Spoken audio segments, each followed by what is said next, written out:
Quel est votre sentiment après l'avoir rencontré? Quelqu'un de très sympathique, très accessible, toujours très intéressant dans tout ce qu'il dit, passionné par le dessin aussi. Il regrette de ne pas pouvoir dessiner vu le monde qu'il y a aux dédicaces. La conférence, qu'est-ce que vous en avez pensé? Qu'est-ce qu'elle vous a apprise? Déjà, moi je connaissais déjà pas mal de choses sur son parcours parce que c'est quelqu'un qui me passionne depuis des années. Après, je trouve que c'est quelqu'un qui s'exprime très très bien, très accessible. C'est difficile comme ça, chaud de vous dire. J'ai trouvé que les différents sujets abordés étaient intéressants. Il y avait à la fois sur comment il dessine, comment il passe aussi, je dirais, des textes qui l'inspirent pour les dessins. Il y a aussi son point de vue par rapport à ses différents métiers, par rapport au cinéma, etc.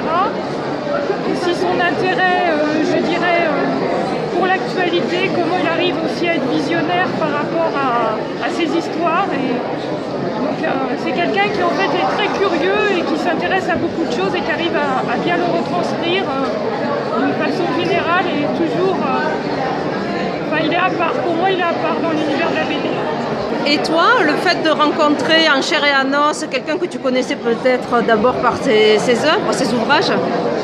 Moi je le connaissais pas et je pense que j'ai bien aimé lire ses BD et je suis content de l'avoir connu. Simplement le repas.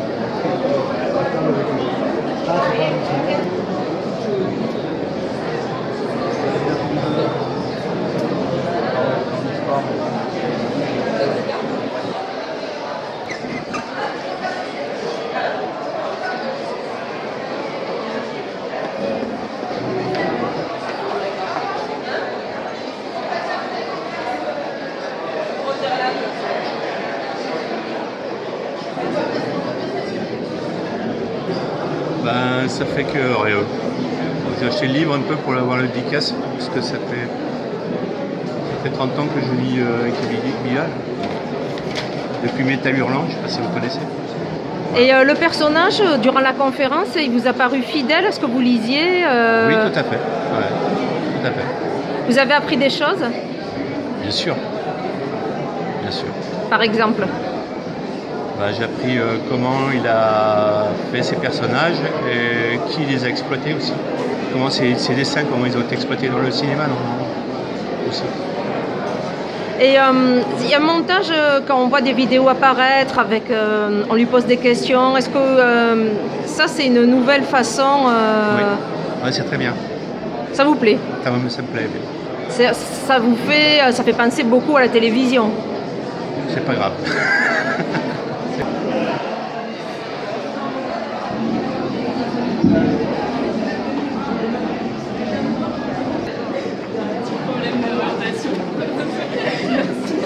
Bonjour, c'est la première fois que vous le rencontrez? Oui, c'est la première fois que je le rencontre. Votre impression? Eh bien, je sais pas, il a l'air sympa. Après, c'est très rapide, donc c'est un peu difficile. Mais aujourd'hui, je devais travailler sur un écrit, moi, et du coup, je lui ai dit que je le citais dedans parce que je parle des orphelins et que celui-là, il parle vraiment de 3 orphelins dans l'ex-Yougoslavie, donc c'est super. Et ça m'a fait plaisir de faire une petite pause aujourd'hui. Est-ce que le personnage que vous avez rencontré ou entendu, vous étiez à la conférence? Oui. Est-ce que vous le trouvez fidèle à l'idée que vous en étiez faite? Oui, en fait, je me rends compte que j'en étais pas fait une grande idée et je me suis rendu compte que de loin, j'avais l'impression qu'il a les yeux bleus comme son truc du livre, alors qu'en fait, il a les yeux marrons. C'est marrant de voir. C'est drôle ce qu'on peut faire comme projection en fait sur le personnage. Après, oui, dans la conférence, c'était super intéressant en tout cas. Vous me parliez de lui cité dans vos travaux universitaires. Quels sont-ils? En fait, je travaille sur un mémoire en anthropologie de la santé. Et du coup, c'est sur l'orphelin handicapé au Maghreb. Et là, je suis dans la partie bibliographique. Donc en fait, je reprends un peu tout ce qui a été fait autour de l'orphelin, de la figure de l'orphelin, des représentations occidentales de l'orphelin.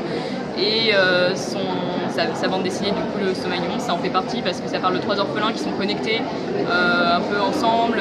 L'un qui a une grande mémoire, puis il y a aussi l'esprit du corps, un peu, hein, le côté corps retravaillé. Il y a des monstres un peu aussi dans ce livre, Le Sommeil du Monstre, mais il y a vraiment des figures monstrueuses et donc qui font penser à l'infirmité et à certains handicaps. Donc en fait, je fais le lien un petit peu entre les deux. Et j'aime bien cette